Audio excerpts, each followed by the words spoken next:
In this video, we'll be showing you how to capture information about your attendees prior to your event, which enables them to be run efficiently and effectively.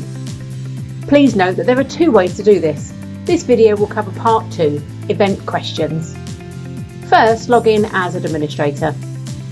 Then add a new event by using one of our event templates. The full video tutorial for this can be found in the description below.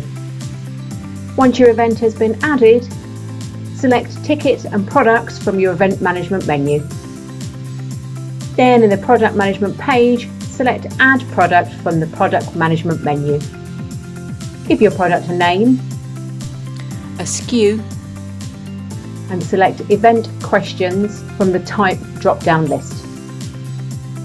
Make sure the event question product has a high stock quantity so you don't sell out, and set the price to 0 so there's no payment required. You can then add product questions to it as you normally would.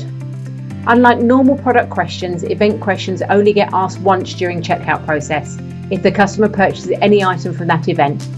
The event questions product is also not visible in the shop and is added to the basket behind the scenes. You may use an event question product without any questions. For example, you may want to sell tea towels that aren't personal, but only want to know the name of the eldest child in the school who should receive delivery of them to take them home. Please ensure you check the Ask for Name and Class in your event questions product settings and change the bookings label to eldest child's name. Click on the Add Product button when you are done.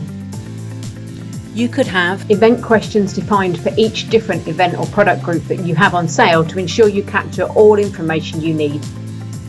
And that's it, you have now successfully captured information about your attendees prior to your event. Head to our other tutorials and FAQs for any further guidance you require, from adding committee members to holding a raffle. Thanks for watching.